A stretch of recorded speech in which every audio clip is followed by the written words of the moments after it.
D'abord, Catherine Ney, la signature du vendredi, la signature Europe 1 du vendredi. Bonjour ma chère Catherine. Bonjour Lionel, bonjour à tous. Alors, l'arrivée de la flamme olympique à Marseille, est-ce que c'était un sans faute? Tout était beau, le Bélème, les anneaux dans le ciel de la patrouille de France, le soleil était là et Emmanuel Macron, Catherine, semblait vivre une véritable apothéose. Ah oui, la mine dorée par le soleil, le président exultait. Il faut dire que la Marseillaise à Marseille, entonnée par une foule sentimentale, ça vous tord les tripes. Le spectacle était la promesse d'une suite éblouissante à Paris. Alors lui n'avait qu'un mot à la bouche, fierté. Mais rappelons déjà que lors de ses vœux, il l'annonçait. 2024 serait le millésime de la fierté française. Il l'expliquait. C'est une fois par décennie que l'on commémore avec ampleur l'anniversaire du débarquement. Ce sera le 6 juin. Une fois par siècle que l'on accueille les Jeux olympiques et paralympiques. Une fois par millénaire que l'on rebâtit une cathédrale. Alors fierté, fierté. Demandez le programme. Emmanuel Macron est un grand metteur en fête cette année dont il serait comme toujours l'acteur principal et commémorateur number one. Ce même jour, au matin, on ne voyait que lui à l'Arc de Triomphe. Fête inouïe, il y avait concurrence entre les flammes, celles qu'on ranime et celles qu'on brandit. Puis il y a eu la Marseillaise et le chant des partisans qui vous remue toujours les entrailles. Mais c'était moins gai. On le voyait à son affaire, menton relevé, pour la 7e fois.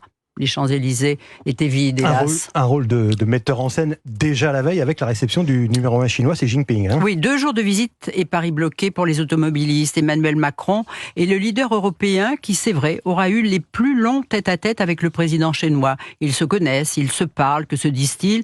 Il y a toujours un débrief avec les collaborateurs, mais le bon peuple n'en sait rien. Alors le bilan économique de la visite est, disons, enfin pas très copieux. Échange de produits agricoles, les producteurs de cognac sont rassurés, une exemption de visa pour les touristes français pour des séjours de moins de 15 jours, mais sur l'industrie, notamment l'automobile, comment voulez-vous concurrencer les ouvriers chinois qui travaillent 70 heures par semaine et qui couchent même dans l'atelier? Et ce mois de mai 24, vous remarquerez que les Français auront le moins travaillé à cause des ponts qui sont des viaducs.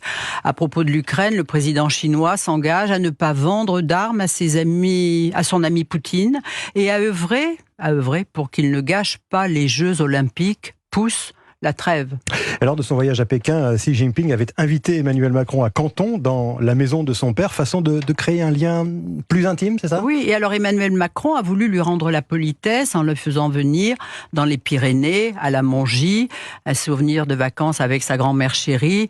Vous verrez, Monsieur le Président, comme la montagne est belle. Hélas, patatras, il neigeait, on ne voyait rien à 10 mètres, il faisait froid. Il faudra revenir pour le paysage. Sale tour de la météo, là, Poutine n'y était pour rien.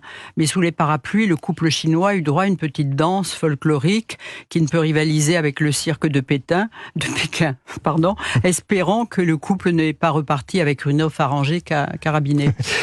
Avec le président, chaque jour, Catherine, il se passe quelque chose. Est-ce que il faut dire que c'est le président le plus actif? Oui, d'abord parce qu'il est, de fait, la personnalité européenne la plus en vue en raison de son rayonnement intellectuel et de sa physiologie étrangère à la fatigue. Et puis il est là depuis 7 ans. Mais voyez, en 5 mois, il a été l'invité d'honneur du président Modi en Inde. Il a eu la première visite d'État d'un leader européen au Brésil, reçu en grande pompe par le président Lula. Et puis la réception de Xi Jinping, qui est venu en France et puis ensuite en Hongrie. Donc ça veut dire qu'il compte sur la scène. Il y a aussi le rayonnement de la France, qui a un message. Et d'ailleurs, son 2e discours à la Sorbonne, depuis qu'il est président, qui a duré 2 heures, il parlait comme si l'Europe, c'était lui, comme s'il présidait l'Europe. Mais alors justement, ce discours interminable sur l'Europe, il a eu un impact sur les élections européennes qui arrivent? Non, pas du tout. Il n'a pas connecté les Français au scrutin du 9 juin. D'ailleurs, ils étaient peu nombreux à le regarder à la télévision. En tout cas, aucun effet sur la liste macroniste qui piétine. Mais il ne peut s'en prendre qu'à lui-même. Tout de même, choisir comme tête de liste, il y a moins de 2 mois, un petit soldat inconnu pour mener les troupes au front, mais c'est mission impossible. Valérie Hayer, il fallait qu'elle s'y prépare 6 mois à l'avance. C'est Blandine dans la fosse aux lions. La liste a été complétée seulement il y a 3 jours. C'est pas du travail, c'est de l'amateurisme. Alors la faute à qui? C'est le président qui choisit et il a trop procrastiné, ce qui est d'ailleurs son défaut dès qu'il s'agit de nomination. Il a mis 2 mois pour remplacer Elisabeth Borne par Gabriel Attal et l'arrivée de Rachida Dati. À part cela, le gouvernement n'a pas changé. Si les résultats ne sont pas bons le 9 juin, par avance, il accuse les ministres, à commencer par le Premier ministre. Ce sera de votre faute parce que vous ne vous êtes pas battu. élu. Alors qu'une élection pareille, ça se prépare, ça s'explique, ça se travaille. Il faut un chef d'orchestre, mais lui, ça n'est pas son rôle, puisque lui, il est le metteur en fait, qui conspire chaque jour à l'élaboration de son propre mythe, en réalité parce qu'il n'est séduit et ne fait confiance qu'à lui-même. Signature Europe 1, Catherine Ney. Merci Catherine, excellente journée.